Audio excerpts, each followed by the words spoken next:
Hello, welcome to my channel. நான் உங்கள் SL Thagadur தமிழச்சி. நம்ம எல்லாருமே வாழ்க்கையில் முன்னேறணும் அப்படின்னு நினைக்கிறவங்க தான். யாருமே சோர்ந்து போகணுமோ இல்லை தாழ்ந்து போகணுமோ நினைக்க மாட்டாங்க. எப்படியாப்பட்டவங்களாக இருந்தாலும் தனக்கு இருக்க இடம் கூட இல்லாமல் இருக்கிறவங்க கூட வாழ்க்கையில் அடுத்த கட்டத்துக்கு போகணும் அப்படின்னு எல்லாருமே ஆசைப்படுவோம். சரி, ஆசை அப்படின்றது மனிதனால் எல்லாருக்குமே காசாக பணமாக ஆசை எல்லாருக்குமே உண்டு. சரி, எனக்கு ஒரு விதமான அதிக அளவுக்கு திறமை கிடையாது, ஏதோ கொஞ்சம் திறமை உண்டு. சரி, பொருளாதாரத்தில் படியும் எனக்கு பெரிய அளவுக்கு எந்த சப்போர்ட்டும் கிடையாது. இருந்தாலும் நான் வாழ்க்கையில் முன்னேறணும், வாழ்க்கையோட அடுத்த கட்டத்திற்கு நகரணும் அப்படின்னா நான் என்ன பண்ணால் என் வாழ்க்கையில் முன்னேற முடியும் அப்படின்னு எல்லாருக்குள்ளேயும் ஒரு கேள்வி இருக்குது. சில பேருக்கு பதில் தெரிஞ்சிருக்கலாம், ஆனால் பல பேருக்கு கேள்விகளோடையே இன்னும் சுற்றிக்கிட்டு இருக்காங்க. அப்படி சுற்றிக்கிட்டு இருக்க எல்லாருக்குமே இந்த கதை ஒரு பதிலாக அமையும். வாங்க கதைக்குள்ளே போகலாம். ஒரு அடர்ந்த காடு. அந்த காட்டில் ஒரு எல்லாம் அறிஞ்ச ஒரு முனிவர் ஒரு மடம் அமைச்சு அவங்க தனக்கு தெரிந்த கலைகளை தன்னோட சீடர்களுக்கு கற்றுத்தராரு. அவர் கல்வியில் ரொம்பவுமே கை தேர்ந்த ஒரு முனிவர். அவர் ரொம்ப நல்லவருங்க. எப்படின்னா, தங்கிட்ட இருக்கிற எல்லா சீடர்களுக்கிட்டேயும் ரொம்பவுமே அன்பாகவும் எல்லார் மேலேயும் ரொம்ப அக்கறையும் கொண்டவர். அதனால் எல்லாரோட மனபாவங்களையும் உடனே புரிஞ்சுக்குவார். அவங்களுக்கு என்ன தேவை அப்படின்ற செய்கிறதுலையும் இந்த முனிவர் அடிச்சுக்க ஆளே கிடையாது. அந்த மாதிரி இருக்கும்போது அவங்களோட மடத்தில் ஒரு மாணவன் இருக்கான். அவன் எப்படின்னா ரொம்ப தாங்கிய மாணவன். ஏன்னா அவன் எதையுமே விரைவாக புரிந்து கொள்ளவே மாட்டான்.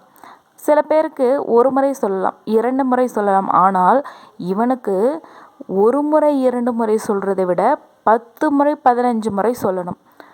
நினச்சி பாருங்களேன். நமக்குள்ளே நம்ம நினைப்போம், எனக்கு 10-15 முறை சொல்கிற அளவுக்கெல்லாம் நான் முட்டாள் கிடையாது, ஏதோ 5-6 முறை சொன்னால் போதும் அப்படின்னு நினைக்கிற ஆளுங்க தான் நம்ம எல்லாமே. அந்த கேட்டகரி தான் இல்லைங்களா? அந்த மாதிரி தாங்க இவருக்கு ஆனால் 10-15 முறை சொல்லணுமா. அப்படியாப்பட்டவரே வாழ்க்கையில் முன்னேறிட்டாருன்னா பாருங்களேன். அப்படின்னா நம்மளால் முன்னேற முடியாதா? வாங்க பார்த்துடலாம்.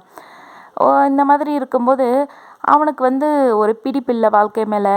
என்னடா நம்ம வாழ்க்கை, எதுவுமே நம்மளுக்கு புரிய மாட்டேங்குதே. எல்லாருமே ஒரு முறை 2 முறை பயிற்சி செஞ்சாவே எல்லாத்தையும் கற்றுப்பாங்களாம். ஆனால் இந்த மாணவன் மட்டும் எத்தனை முறை பயிற்சி செஞ்சாலும் அவனுக்கு அவ்வளோ சீக்கிரம் எதையுமே புரிஞ்சு கொள்கிற தன்மை இல்லையா. அதனால் ஒரு கட்டத்துக்கு மேலே அவன் என்ன நினைக்கிறான்னா, நம்ம இதுக்கப்புறம் பள்ளிக்கு போய் நம்ம என்ன பண்ண போகிறோம், நம்மளுக்கு எதுவுமே தெரியாது, எது சொன்னாலும் நமக்கு புரிய போகிறதில்ல, அப்புறம் ஏன் போகணும் அப்படின்னு சொல்லிட்டு அந்த மடத்துக்கு போகிறதே நிறுத்த ஆரம்பித்தானோ.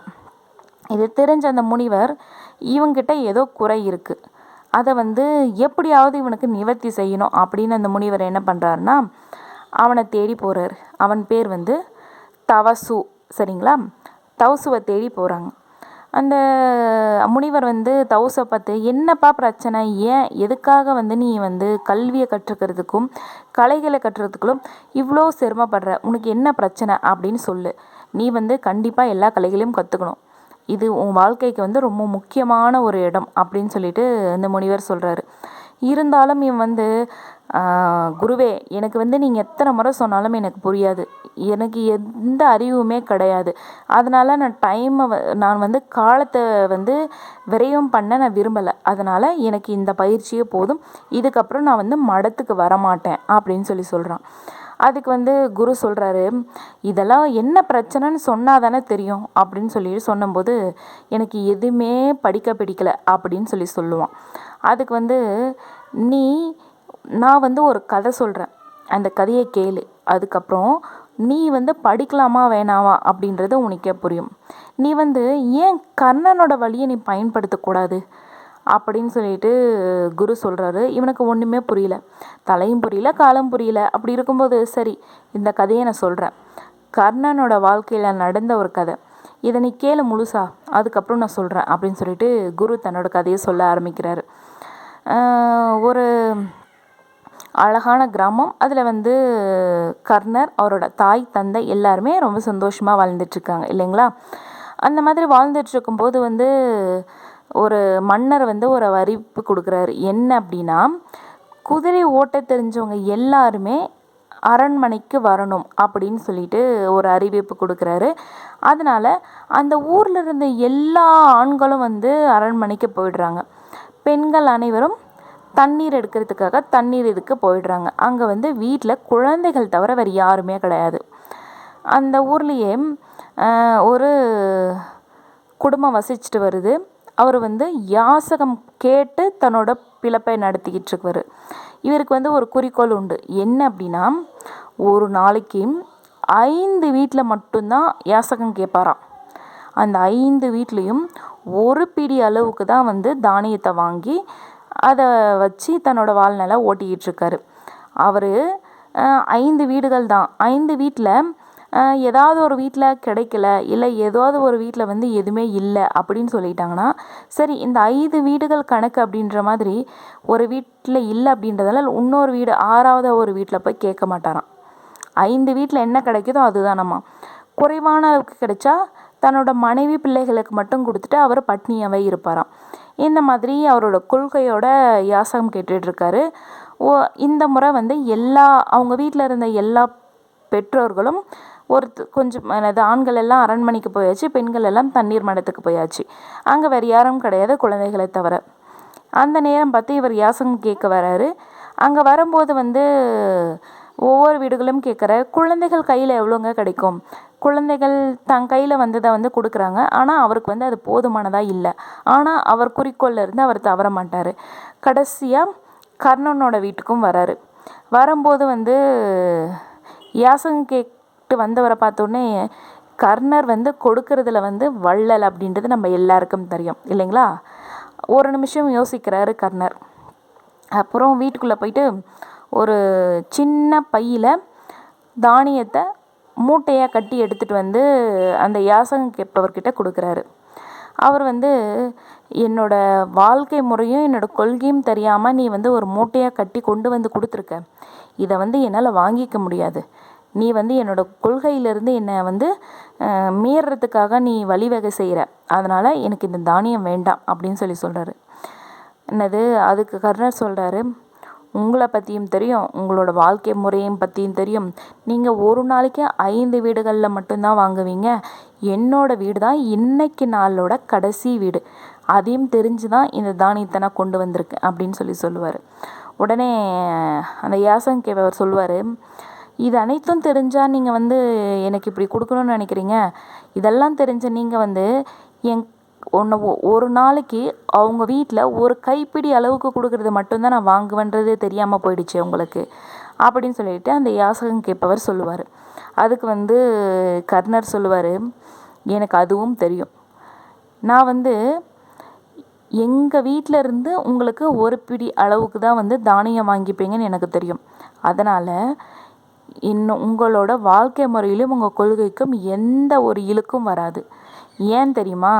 நான் வந்து என்னோட அப்பா கைப்பிடியில் எவ்வளவோ கொடுப்பாரோ அந்த அளவுக்கு தான் நான் இந்த மூட்டையாக கட்டி கொண்டு வந்திருக்கேன். எங்கள் வீட்டிலேருந்து கொடுக்கும்போது எங்கள் அப்பா கையில் எவ்வளோ வருமோ அது கொடுக்கலாம் இல்லைங்களா? அப்படி கொடுக்கும்போது வந்து உங்கள் வாழ்க்கை நெறியில் எதுவும் பாதிப்பு ஏற்படாது இல்லைங்களா? என்னோட கையில் எத்தனை முறை அள்ளி போட்டால் என்னோட அப்பா கைக்கு நிகராக வருமோ அந்த அளவுக்கு தான் தானியத்தை கொடுத்துருக்கேன். அதனால் நீங்கள் தாராளமாக வாங்கிக்கலாம் அப்படின்னு சொல்லிட்டு கர்ணர் கொடுக்குறாரு. அதை வாங்கிக்கிட்டு அந்த யாசகம் கேட்பவர் சொல்லுவார், உன்னோட குலம் வாழ்க, உன்னோட பரம்பரையை வாழ்க. சிறு கை கொண்டு பெரு கையோட தானம் வழங்க நீங்கள் எப்போவுமே ரொம்ப தீர்க்க ஆயுளோடு இருக்கணும் அப்படின்னு சொல்லிட்டு அந்த யாசகம் கேட்பவர் வந்து வாழ்த்திட்டு போகிறாரு. இந்த மாதிரி தாங்க ஒரு செயலை செய்யணும், நல்ல விதமாக செய்யணும், நல்லபடியாக முடியணும் அப்படின்னா சிறு கையாக இருந்தாலும் அது பெரு கையாக மாற்ற முடியும். அப்படின்னா என்ன பண்ணணும்? ஒரு முறை சொன்னால் புரியும், 2 முறை சொன்னால் புரியும் அப்படின்றவங்க 2 முறை சொன்னால் போதும் அப்படின்னா நீங்கள் வந்து இன்னும் ஒரு 4 முறை கேளுங்க, 4 முறை தெரிஞ்சுக்கோங்க. ஒருத்தர் 1 முறை பயிற்சி எடுத்தால் போதும் அப்படின்னா நீங்கள் 2 முறை பயிற்சி செய்யுங்க. ஒருத்தர் 1 முறை சொன்னால் புரிஞ்சுக்குவாங்க அப்படின்னா நீங்கள் 10 முறை கேட்டு தெரிஞ்சுக்கோங்க. இதில் தப்பு எதுவும் கிடையாது இல்லைங்களா? தெரிஞ்சுக்கிறதுக்கு வேணால் நீங்கள் தாமதமாக நேரங்களை செலவிடலாமே தவிர முன்னேற்றத்திற்கு எந்த வழியிலும் பாதிப்பு ஏற்படாது. நல்லா புரிஞ்சுக்கோங்க. நம்ம முடியாது அப்படின்னு நினச்சிக்கிட்டு 1 முறை 2 முறை அதை முயற்சி செஞ்சு விட்டுடுறோம். ஆனால் நம்மளோட முயற்சியோட நம்மளோட திறமை நம்மளுக்கு தெரியும். அப்படின்னா நம்ம என்ன பண்ணணும், நம்ம அறிவுக்கு ஏற்றாற் போல் 1க்கு 10 முறையாவது அதை முயற்சி செஞ்சு பார்க்கணும். முயற்சி இருந்தால் கண்டிப்பாக நீங்கள் நினைத்ததை உங்கள் வாழ்க்கையில் நினைச்ச உயரத்திற்கு போகலாம். இப்போ தெரிஞ்சிருக்கும்னு நினைக்கிறேன். உங்கள் வாழ்க்கையில் எதையுமே நம்மளோட அறிவுக்கும் நம்மளோட திறமைக்கும் எத்தனை முறை சொன்னால் புரியுமோ அத்தனை முறையும் நீங்கள் கேட்டுக்கிட்டே இருங்க, முயற்சி செஞ்சுக்கிட்டே இருங்க. விடாமுயற்சி இருந்தால் கண்டிப்பாக வெற்றி உங்களுக்கு கையில் இருக்கும். உங்களோட முயற்சிக்கு என்னோட வாழ்த்துக்களை சொல்லி இந்த கதையை நான் முடிச்சுக்கிறேன். நன்றி, வணக்கம்.